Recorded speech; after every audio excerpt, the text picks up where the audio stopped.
Welcome all students. We continue our discussion about plant reproduction. So far in the previous sessions we have come up to the discussion related to pollination. Pollination में हमने देखा है कि self pollination और cross pollination in दोनों में अपने अपने कुछ एडवांटेजेस और डिसएडवांटेजेस है. So for example, cross pollination has one big advantage.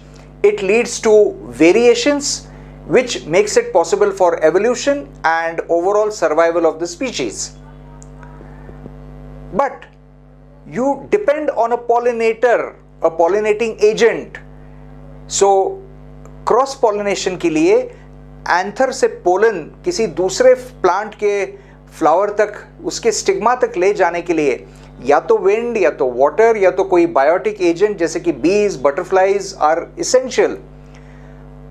And suppose ये ट्रांसफर इफेक्टिवली नहीं हो पाया तो फिर पॉलिनेशन फेल हो गया. तो पॉलिनेशन फेल हो गया इसका मतलब फिर ये हो गया कि नया जनरेशन नहीं बन पाएगा. The purpose of reproduction is to ensure continuity of the generations and the continuity of the species as a whole. That will not be fulfilled. So successful pollination नहीं हुआ तो successful fertilization और reproduction भी नहीं हो पाएगा.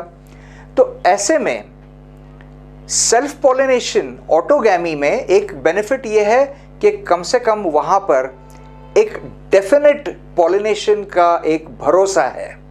There is a much greater chance of the actual pollination occurring in the case of autogamy.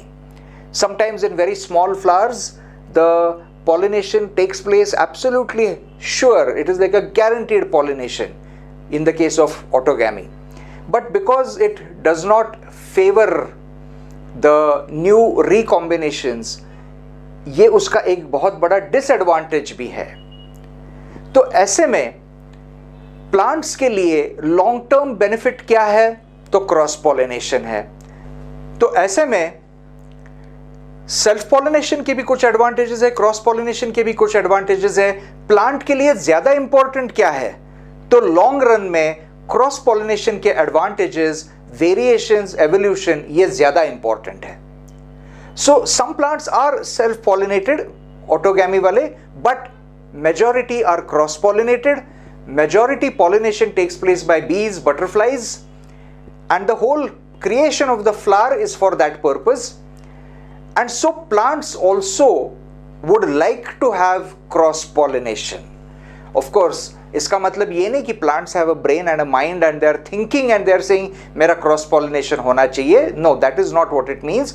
But what it means is evolution में जिन plants में cross pollination के chances बेहतर है उनका evolution ज़्यादा अच्छे तरीके से होता जाएगा, उनके वेरिएशंस ज़्यादा इफेक्टिव होते जाएंगे, उनके एडेप्टेशंस बेहतर होते जाएंगे और उनका सर्वाइवल भी बेहतर होता रहेगा.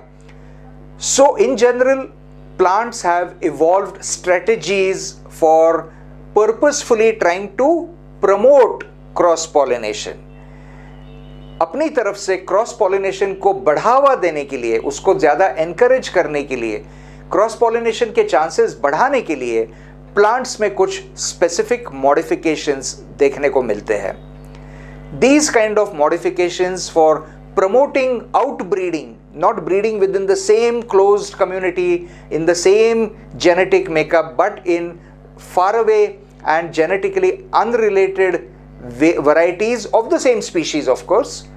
So, ऐसे टाइप का pollination promote करने के लिए, outbreeding promote करने के लिए, what we get to see are mechanisms or modifications which we collectively call as outbreeding devices.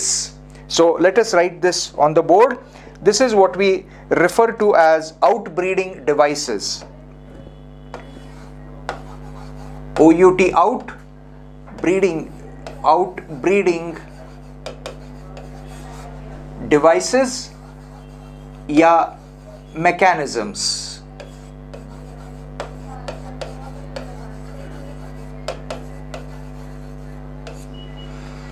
So what will be some of the mechanisms, some of the ways to promote outbreeding. Let's try to go and check these one by one. एक सबसे पहले simple तरीका जो समझने के लिए बहुत easy है वो है something called as herkogamy.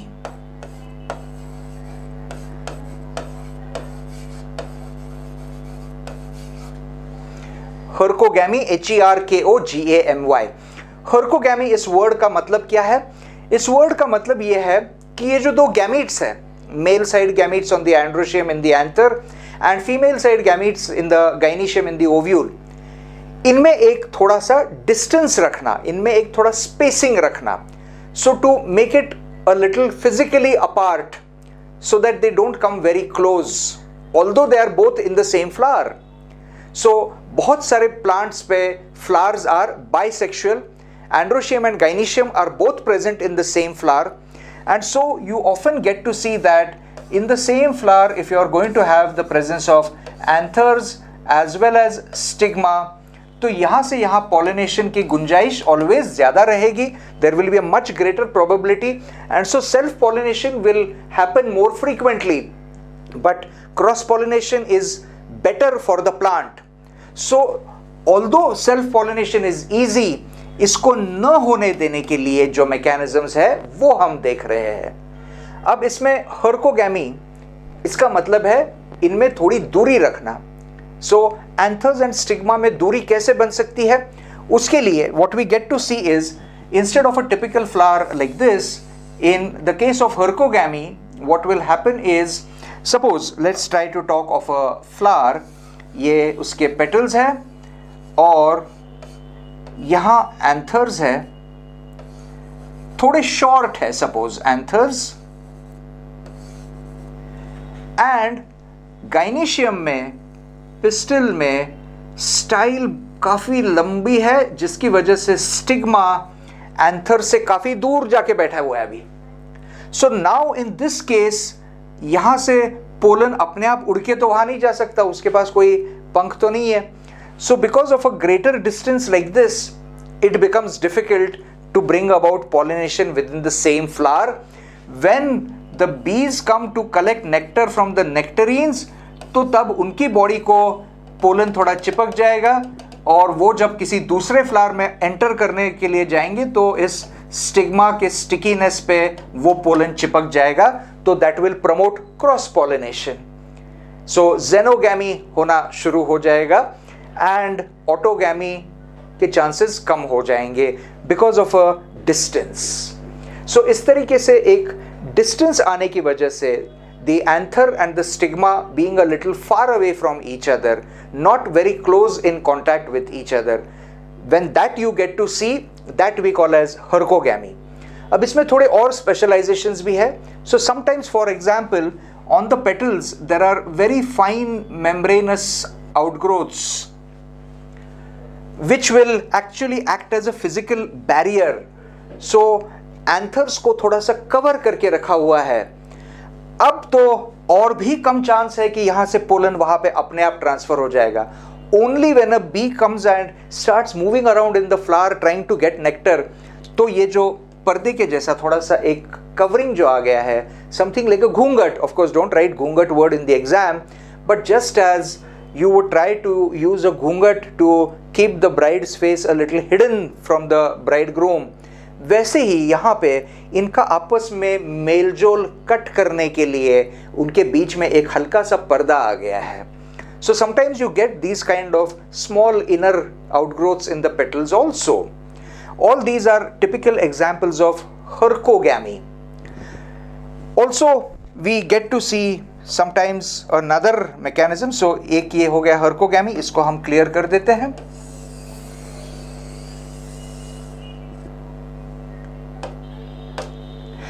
दूसरा मैकेनिज्म है dichogamy, DICHOGAMY.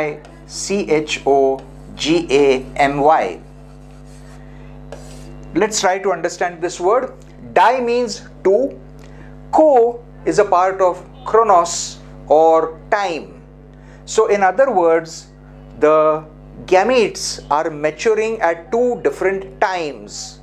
In other words, in simple words, what this means is, let's try to think of a flower in which you have anthers and you have the stigma style and ovary also. इनमें कोई खास दूरी नहीं है, so it is not a physical separation, but इनकी timings अलग है. So जैसे for example, एंथर्स जब रेडी हो जाएंगे, मैच्योर हो जाएंगे, डिहाइसेंस हो जाएगा और पोलन यहां से निकलना शुरू हो जाएगा, it will start shedding pollen which can be carried either by wind or by the insects, and because these could be very close, it could have stuck to the stigma, but stigma अभी इस वक्त sufficiently sticky नहीं हुआ है या कभी कभी वो खुला नहीं है. जैसे for example, let's show this like this. इस पार्ट को थोड़ा हम हटा देते हैं, एक minute, let's just clear a little bit of this. Okay, we will try to show this stigma as something like this. शुरू में वो थोड़ा सा बंद है ऐसा, एंड देन बाद में वो ओपन आउट होने वाला है. अब वो रिसेप्टिव हो चुका है, अब वो रिसीव कर सकता है पोलन, पर तब तक इसके सारे पोलन खत्म हो चुके हैं. So by the time the female part, by the time the gynoecium developed, the androecium had already completed its role of giving out the pollen. सारे पोलन खत्म हो चुके थे. तो इसमें androecium matured before and gynoecium matured afterwards, both at two different times. तो ये dichogamy, two different times.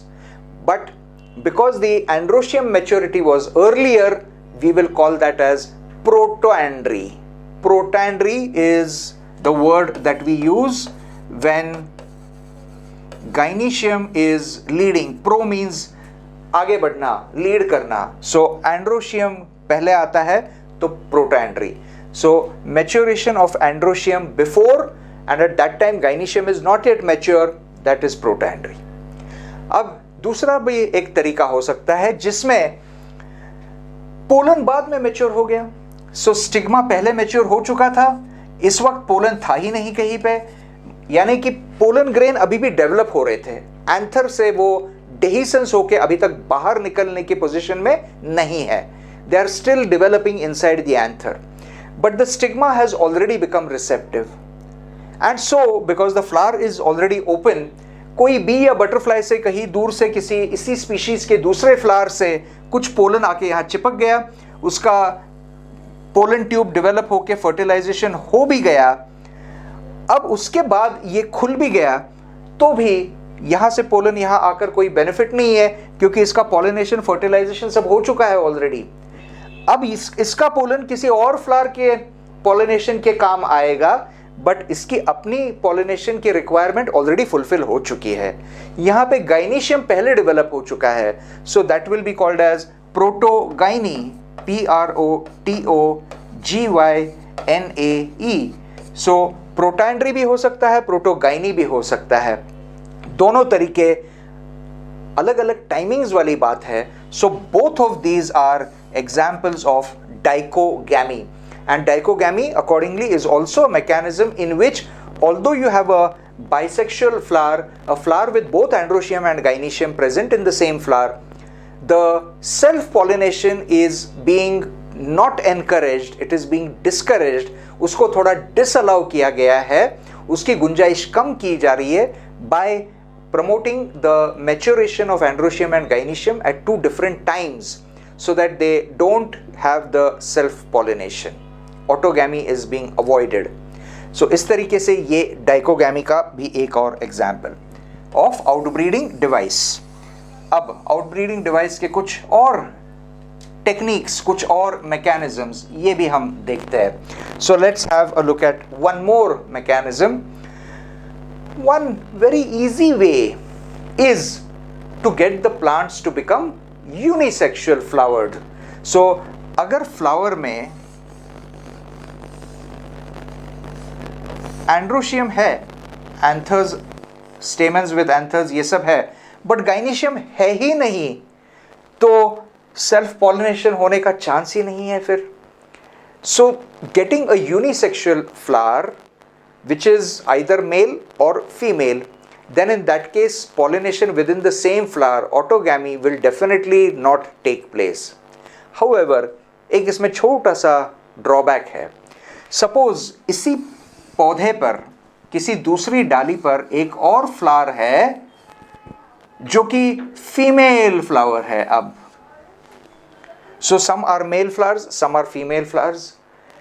ऐसे में यहां से यहां पॉलिनेशन हुआ तो because it is the same plant it becomes geitonogamy, and because it is geitonogamy the genetic parentage is not different. Male side genes and female side genes in the ovule will all be the same, so you will not get a genetic recombination, so this will still become a type of self pollination. So unisexual flowers having male and female both on the same plant, which is what we call as monoecious plants, ये कोई बढ़िया guarantee नहीं देते कि cross pollination होगा, क्योंकि गाइटेनोगैमी भी हो सकता है. Example of this is the cucurbita plants. Cucurbits means all the various vines जो बेलाएं होती है, क्रीपर्स सच एज क्यूकम्बर ककड़ी, वाटरमेलन तरबूजा खरबूजा, तेंडली, बिटर गोर्ड, करेला, ये सारे जो है इनमें मेल फ्लावर्स और फीमेल फ्लावर्स अलग होते हैं. You have unisexual flowers but both flowers are very commonly present on the same vine, on the same individual plant with many of the members of this family. Some of them have totally different plants, totally different individuals, dioecious. But a more common example of that would be papaya. So if you have unisexual flowers with dioecious plants, then that becomes a better guarantee, क्योंकि in that case एक पूरे के पूरे plant पे या तो male flowers आएंगे या तो फीमेल फ्लावर्स आएंगे. So on the same plant there is absolutely no chance of pollination. Pollination will have to take place. Pollination will have to take place from one plant to another plant, which means it will have to be xenogamy. It will have to be cross pollination. So dioecious plants like papaya are the surest, most guaranteed way of ensuring cross pollination. It is the best outbreeding mechanism. So let's just try to summarize this. इसको हटा देते हैं. Okay, unisexual flowers. So our third mechanism we will write unisexual flowers.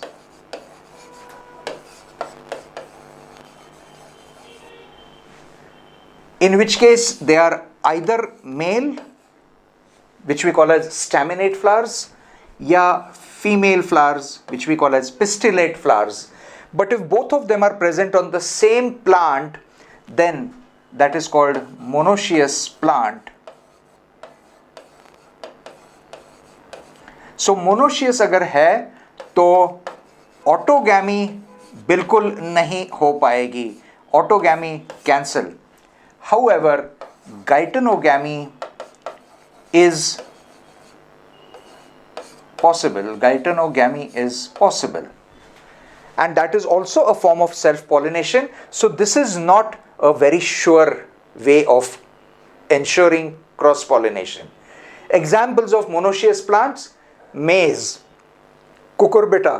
So maize में भी अगर आप देखोगे तो female flower is that cob, जो भुट्टा आता है वो फीमेल फ्लावर होता है, और यहां पर जो टैसल्स है ये मेल फ्लावर्स है. सो फ्लावर अलग है बट एक ही पौधे पे दोनों है, तो यहां से यहां पॉलिनेशन हो सकती है. That would be self pollination. So unisexual flowers with monoecious plants is possibly cross pollination but not a very good guarantee, because geitonogamy is possible. ये बात आप याद रखिए. However, if you have dioecious plants, dioecious plant means two separate individual plants for the two separate sexes. Male plant is separate, male plant will have only male flowers, female plant will have only female flowers. That is seen in classically papaya. Of course, there are many other plants also, but papaya, mulberry, these are some typical examples.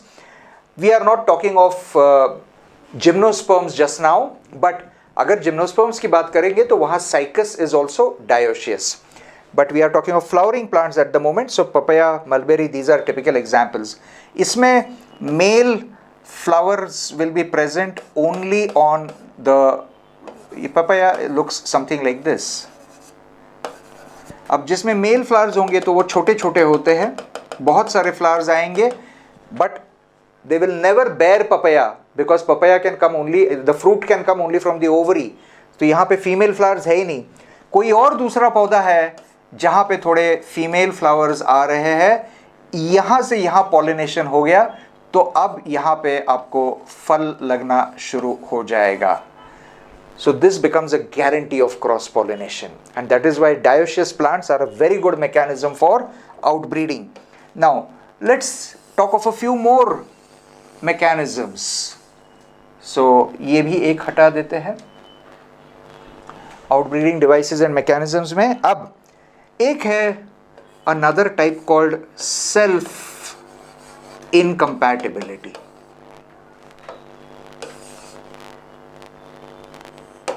Self incompatibility,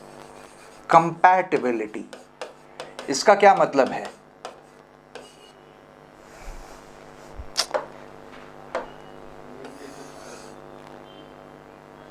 incompatibility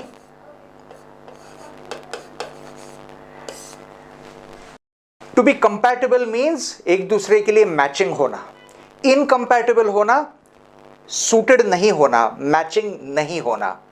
Self incompatibility means in the same flower, autogamy के लिए there is no compatibility between pollen and stigma. So let's try to understand what exactly we are talking of in self incompatibility. Self incompatibility is seen in a few orchids. It is also seen in some plants like tobacco and tea plant and so on.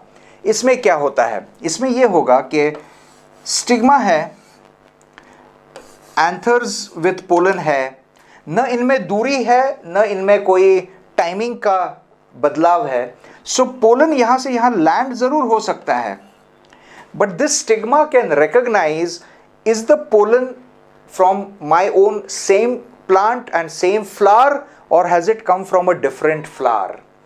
If it has come from a different flower then it will be allowed to germinate successfully. If it is from the same flower, autogamy agar hai, so it can recognize based on the genetic mechanisms that this is a self type, it's from the same genes and that will not be favored. So इस तरीके से अपने खुद के pollen को, अपने ही genetically identical pollen को germination से मना करना, उसको फेवर नहीं करना, that kind of germination being not compatible, that is self incompatibility. So there are of course many other variants also. So there are some situations where self pollination वाला जब होता है तो उसको totally मना नहीं करते, but compared to that pollen from some other plant develops faster. ऐसे भी mechanisms है. However, for our purpose, for NEET and for NCERT, जो main है इनमें है hercogamy, digogamy and self incompatibility and unisexual flowers, either monoecious, in which case it is a good chance but not a very good chance, not a very sure chance. However, dioecious plants, sure guarantee of cross pollination. All of these are the main outbreeding devices useful that you should know for NEET and NCERT purpose. With this we complete our discussion of outbreeding devices. Outbreeding devices का ये हमारा discussion पूरा होने के बाद अब हम अगला डिस्कशन जो करेंगे वो है pollen pistil interaction. So let's clear the board. Board हमने क्लियर कर दिया है. Now we come to the next topic which is pollen pistil interaction. So let's write that on the board. Pollen pistil interaction.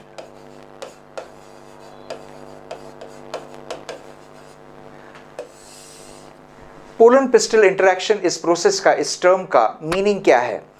As the very name suggest, pollen जब stigma पे land हो जाएगा, stigma is a part of the carpel which is a part of the pistol, so gynoecium का stigma एक हिस्सा है। Pollen जब stigma पे लैंड हो जाएगा तो इन दोनों में इसके आगे किस टाइप के प्रोसेसेस, क्या क्या इवेंट्स होते हैं, all of those constitute pollen pistil interaction till fertilisation. So after pollen landing on stigma, all the events that take place leading up to fertilization, that is pollen pistil interaction. Fertilization is the next most important event which we will be studying separately. तो pollen pistil interaction में क्या क्या होगा ये देखते हैं। तो मान लेते हैं कि ये एक स्टिग्मा है, थोड़ा सा बड़ा expanded, और कहीं से एक pollen grain with its exine यहाँ पे आके लैंड हो चुका है। Of course pollen is actually microscopic, बहुत छोटा होता है, बट समझने के लिए हमने इसको थोड़ा बड़ा बनाया है। Now first thing that will happen is the plant will try to recognise whether it is a self type of pollen which means of the same species और नो। क्योंकि दूसरे स्पीशीज का अगर पोलन है तो वो शायद थोड़ा सा आगे बढ़ सकता है, थोड़ा सा जर्मिनेट हो सकता है, बट उसका प्रॉपर सक्सेसफुल जर्मिनेशन नहीं होगा। Plants have mechanisms to recognize their own species का pollen, that is essential, otherwise you may start getting pollen from some other species fertilizing the eggs. The male gametes from some other species will be fertilizing the egg, and then that will not lead to a proper viable offspring. क्योंकि वो अगर unrelated होंगे तो इस type के fertilisation को कोई मतलब नहीं होता है, क्योंकि एक का क्रोमोसोम नंबर अलग है, दूसरे का क्रोमोसोम नंबर अलग है, उनका आगे का मायोसिस ठीक नहीं हो पाएगा, इनके आपस में इनकी मेटाबॉलिक एक्टिविटी मैच नहीं हो पाएगी, and so that will not lead to a proper successful fertilization and offspring production. So that is not to be encouraged. Breeding has to take place between the members or different individuals of the same species. So ये pollen मेरी ही species का है कि नहीं है, ये ensure करना, ये रिकॉग्नाइज करना, ये एक पहला इंपॉर्टेंट स्टेप है पोलन पिस्टल इंटरैक्शन में। अपने स्पीशीज का है तो ही इसको आगे के स्टेप्स एनकरेज किए जाएंगे। Next important thing is stigma always has a little moisture. Stigma is always a little sticky. It is the typical receptive surface और उस पे थोड़ा सा moisture, थोड़ा सा dampness हमेशा होता है। Because of which what will happen is pollen grain का आपको याद होगा, हमने detailed structure जब पढ़ा था तो we had said that it has an exine with probably a germ pore or sometimes more than one germ pore, and typically in most of the angiosperm families, two cells, one large cell which we called as the vegetative cell or the pollen tube cell, and one smaller cell which we called as the generative cell. This one is going to give rise to male gametes. This is going to form pollen tube. At this cell with a larger size, this we said has very dense cytoplasm with lots of food granules and food vacuoles storing lots of food in it. So obviously इसमें solutes इस cytoplasm में बहुत ज़्यादा है, तो जब इसके surrounding में moisture आ जाता है तो वो moisture यहाँ पे contact में आने की कोशिश करेगा. There will be a little osmotic activity. So through the germ pore, क्योंकि sporopollenin तो बहुत tough है, तो through the germ pore a little moisture will penetrate inside. And once moisture is coming in, means water is coming in. Once water comes in, the complex storage foods such as starches and lipids, they start getting broken down into smaller molecules. So cytoplasm जो dense granular thick cytoplasm है, उसका थोड़ा सा हल्का सा liquefaction, थोड़ा सा वो पतला, थोड़ा सा ज़्यादा fluid होना शुरू हो जाएगा. And it will try to drag in more moisture also, क्योंकि जैसे इसके complex molecules break down हो जाएंगे तो smaller molecules are soluble, that will increase the osmolarity, तो concentration of cytoplasm और भी बढ़ेगा, तो वो और थोड़ा moisture लेने की कोशिश करेगा. इस तरीके से this will all start swelling. It will now try to take water and it will try to swell. But sporopollenin का एग्जाइन उसको स्वेल करने से मना करेगा क्योंकि वो हार्ड टफ रेजिस्टेंट सब्सटेंस है। तो ऐसे में उसको जो एक थोड़ा वीक एरिया है जहां स्पोरोपोलिन डिपॉजिट नहीं हुआ है, यानी कि जर्म पोर का जो एरिया है, वहां पे प्रेशर बढ़ने की वजह से आउटग्रोथ बाहर निकल के आएगा। A little part of the inner cytoplasm and all this intine part, this will try to project out, उसमें से निकल के बाहर, something like a small bud, something like a small outgrowth. Now this will be in touch with the stigma, जहां पे moisture है तो ये और भी थोड़ा मॉइस्चर खाएगा तो ये और भी थोड़ा बड़ा हो जाएगा, और थोड़ा पानी इसमें चला जाएगा तो और थोड़ा हाइड्रोलिसिस होके और थोड़े मॉलिक्यूल्स ब्रेक डाउन हो जाएंगे और भी वो ज़्यादा सल्यूट वाला हो जाएगा। It will take even more water, so it will keep on taking moisture, and in the process it will keep on getting a longer and longer extending pollen tube, and so you will start getting what we call as germination of the pollen grain. A pollen tube will start forming and extending down through the stigma and the style towards the ovule.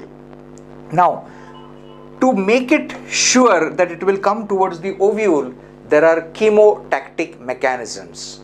इसका मतलब यह है कि embryo sac में egg cell के बाजू में जो दो सिनर्जिड्स है, उसमें जो फिलीफॉर्म एपरेटस है, वो filiform apparatus and synergids, they are playing a role, they are playing an important function in encouraging the growth of the pollen tube towards the egg cell. So they will not allow it to go here and there. There are chemotactic mechanisms which are not required for our syllabus, but just mentioning this, these are mediated by boron ions. So boron is very important in proper fertilization, pollination and all the reproductive changes. Even afterwards, for the fruit to build up, we need boron. So boron is an important micronutrient essential for proper successful sexual reproduction. Keep that in mind. तो इसके pollen tube की development शुरू हो जाएगी। अब इसको थोड़ा और बेहतर समझने के लिए एक फ्रेश डायग्राम हम देखते हैं। सो ये germination of pollen has been initiated, it has started. आगे ये कैसे बढ़ेगा, तो आगे बढ़ने के लिए let's try to think of this stigma.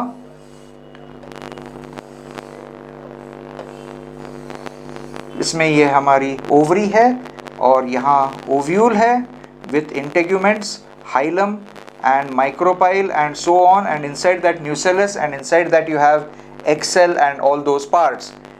egg cell के बाजू में synergids है, ये सब हमने पहले भी देखा हुआ है। यहाँ से pollen tube will start advancing like this through the style and come round the integuments to the micropyle and try to reach the egg cell. It will try to come first to the synergids so that the male gametes can be brought to the female gamete. अब ये जब हो रहा है तो इसके pollen के अंदर ये लिक्विफैक्शन, थोड़ा सा पोलन ट्यूब सेल का या वेजिटेटिव सेल का साइटोप्लाज्म लिक्विफाई होके इसमें उतर रहा है। साथ ही साथ इवेंचुअली इसका न्यूक्लियस भी उतर के आएगा। इसका सारा ही साइटोप्लाज्म जैसे जैसे आने की कोशिश करेगा तो धीरे धीरे ये जो generative cell है, the smaller one, this also gets drawn into this. So इसके धीरे धीरे सारे ही contents इसके में उतर के आ रहे हैं। So by the time the pollen tube comes here, all the cytoplasm from this, including the germ cell also, has come down the pollen tube. And so by the time it comes somewhere over here, inside this growing pollen tube, the nucleus of the germ cell undergoes second mitotic division. Very important to remember, पहले एक mitosis हुआ था जिससे कि दो sales बने थे, a larger vegetative cell or pollen tube cell and a smaller generative or actual gamete forming cell. इनमें से ये सब कुछ अब पोलन ट्यूब में उतर के आ गया है। इसके साइटोप्लाज्म के जरिए ही पोलन ट्यूब एक्सटेंड होती गई है। ये सारा साइटोप्लाज्म उसमें उतर के आ रहा है। Because of taking in a lot of moisture, this is under a little bit of pressure. So it is growing with a little pressure of the cytoplasm, and that cytoplasmic content is all coming down into the tube. अब इसकी second mitotic division हो जाएगी तो generative cell का nucleus 2 copies बन जाएंगे, दोनों थोड़ा थोड़ा अपना साइटोप्लाज्म लेकर 2 मेल गैमीट्स बन जाएंगे. So this way for the first time you get production of the 2 male gametes proper. In some plants we have said पहले ही ये डिवीजन हो चुकी है, but those are fewer types of plants. More commonly the anther had undergone dehiscence and the pollen was released at the 2-celled 2-nucleate stage. अब ये second mitosis होकर during the pollen pistil interaction process it has now become 3-celled and 3-nucleate. Pollen tube का nucleus अकेला ही रहेगा, वो divide नहीं होता है, बट जेनरेटिव सेल के न्यूक्लियाई डिवाइड होते हैं. पोलन ट्यूब का न्यूक्लियस एक्चुअली इसके थोड़ा आगे भी होने की गुंजाइश है, क्योंकि पहले वो उतर के आएगा फिर जेनरेटिव सेल के न्यूक्लिया आएंगे. सो ये अकेला ही रहेगा, इसकी सेकेंड डिवीजन नहीं होगी, बट इसकी डिवीजन होगी, and so you will get 2 male gametes formed. So now you have 3 nuclei and the third cell of course pollen tube cell, उसका साइटोप्लाज्म सब उतर के उसी से तो पोलन ट्यूब बना है. This way the pollen tube itself carries the 2 male gametes towards the eggs. So this phenomenon in which the male gametes are carried by the pollen tube is called as siphonogamy. Let's write the word siphonogamy. siphonogamy. Siphonogamy. Siphonogamy इस word का meaning है, siphon means tube. So where a tube carries the gametes, that is siphonogamy. क्यों हम इसको अलग mention कर रहे हैं? क्योंकि लोअर प्लांट्स में जैसे कि ब्रायोफाइट्स, उसमें you find that the male gametes have to swim. They have sometimes cilia, flagella, etc. for swimming, and so they depend on a watery medium for successful fertilization. यहाँ पे इस flower को watery medium में होने की जरूरत नहीं है, स्टिग्मा का मॉइस्चर इसको जर्मिनेशन प्रोवाइड करने के लिए सफिशिएंट है, और पोलन ट्यूब ने उनको कैरी किया है. So the male gamete has been carried by the pollen tube. You don't depend on moisture. That becomes one more advantage. So this siphonogamy is one important term to remember. It is an advantage which flowers are having as compared to lower plants. Now, this way when the pollen tube comes around the spherical ovule, it can't come through the integuments because integuments थोड़े tough होते हैं. So it comes to the part where the integuments are leaving an opening which we call as the micropyle, and वो छोटा सा pore, छोटा सा hole micropyle का, उसमें से entry लेकर pollen tube अंदर आएगा. So to understand that, let us magnify this part and draw that. So we have over here integuments, ये funicle है, यहाँ पे हाइलम है, यहाँ दूसरी तरफ से इंटेग्यूमेंट्स है, और यहाँ पे ये जो ओपनिंग है वो है आपका माइक्रोपाइल. यहाँ पे हल्का सा छोटा सा ओपनिंग है माइक्रोपाइल का. अब यहाँ पर इस माइक्रोपाइल के ओपनिंग के पास what we find is you are getting the pollen tube coming like this and taking an entry through the micropyle. So because it is penetrating here to reach, यहाँ पे embryo sac है, इसमें यहाँ पे egg cell है, यहाँ पे एक सिनर्जिड है, यहाँ पे दूसरी सिनर्जिड है, इसका यहाँ फिलीफॉर्म एपरेटस है, इसका भी यहाँ फिलीफॉर्म एपरेटस है, ये सब मिला के एग एपरेटस है. सो आपको ज़रूर याद होगा that at this point the embryo sac, the female gametophyte is in a 7-cell 8-nucleate stage. तो इस स्टेज में ये पोलन ट्यूब यहाँ आ गई है. Because it comes entering through a small hole और through a small pore, this process is called as porogamy. Let me write this on the board, POROGAMY. तो हमने क्या क्या टर्म्स देखे? एक देखा siphonogamy, pollen tube carrying the male gametes. Porogamy, pollen tube entering into the embryo sac, into the ovule through a small opening or through the small pore called as micropyle. अब synergids का जो filiform apparatus है, इसी ने इनको एक तरीके से अपनी तरफ इनवाइट किया है, इनको अट्रैक्ट किया है. That is the chemotactic mechanism. So it gets penetrating into one or the other of the synergids, या तो इस तरफ या तो इस तरफ. It could be any of the sides, but one of the synergids, the pollen tube will actually go there. Filiform apparatus में काफी water stored है, and pollen tube, because the cytoplasm inside this is a little more osmotically active, थोड़ा ज़्यादा concentrated है, तो it takes in a lot of water. Suddenly जब ज़्यादा moisture के contact में आता है, filiform apparatus वैसा है, ज़्यादा moisture है, तो immediately इसमें बहुत सारा पानी, sudden influx, a sudden intake of water takes place. That causes this part to become a little weak, and so it bursts open. Pollen tube का tip अचानक से थोड़ा फूल कर, स्वेल होकर बर्स्ट हो जाएगा. जैसे ही बर्स्ट हो जाएगा, इसके सारे contents, they were all under pressure, they had taken in a lot of moisture, it was trying to exert a lot of pressure, तो वो फूट जाएगा. तो ये सारे प्रेशर वाले contents immediately they will get flushed out, they will come out with great force, and that causes the synergid to be destroyed. ये cell damage हो जाएगा और इसके सारे कंटेंट्स बाहर आना शुरू हो जाएगा.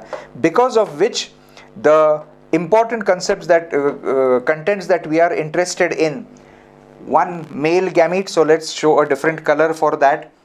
One male gamete and its nucleus and the gamete, and second male gamete and its nucleus, ये सारे यहाँ flush out होके एक यहाँ पे और एक थोड़ा और आगे यहाँ पे पहुँचाए जाएंगे. So now they have been released into the embryo sac. Once they get released into the embryo sac, they can proceed with the next step, which is fertilization, जिसमें कि egg cell और male gamete इनका fusion हो जाएगा, fertilization हो जाएगा, zygote बन जाएगा. ये सारे आगे fertilization के events इसके बाद आ सकते हैं. एंजियोस्पर्म्स में एक यूनिक प्रोसेस होता है जिसको कहते हैं डबल फर्टिलाइजेशन. तो अब इसका डबल फर्टिलाइजेशन होने वाला है. उसके पहले ये जितने भी इवेंट्स हो गए, इनको हम कहते हैं pollen pistil interaction. So from the landing of pollen onto the stigma, development of pollen tube, siphonogamy to take the male gametes through the pore, the micropyle, porogamy, to release the gametes into the embryo sac. ये pollen pistil interaction. अब इसमें कभी कभी थोड़े से exceptions भी देखने को मिलते हैं. कभी कभी ये pollen tube instead of going all the way round, ये डायरेक्टली यहाँ से शलाजा के थ्रू एंट्री लेकर it will bring the gametes, the male gametes directly towards the female gamete, toward the embryo sac. Because it is entering not through the pore of the micropyle but directly through the shalaza, so this entry is called as shalazogamy. Sometimes न यहाँ से न यहाँ से, but integuments के through उनको crack करके, उनमें से एक छोटा छेद बना के, the pollen tube enters directly from the side. So it is neither shalaza nor micropyle, it is somewhere in the middle, somewhere in between. So we call that as mesogamy. So कभी कभी ऐसा mesogamy भी देखने को मिल सकता है. Accordingly, चाहे शलाजा से हो चाहे माइक्रोपाइल से हो, लेकिन मेल गैमीट्स को फीमेल गैमीट के पास पहुंचाया गया है. So through the siphonogamy, through the pollen tube, the male gametes have now been delivered close to the female gamete. Fertilization can now progress and take place. इसके आगे के जो events है, those we will be studying as fertilization, and angiosperms का special fertilization है double fertilization. That will be our next topic of study. यहाँ पे we can stop our discussion related to pollen pistil interaction. Thank you all. Goodbye. Jai Hind.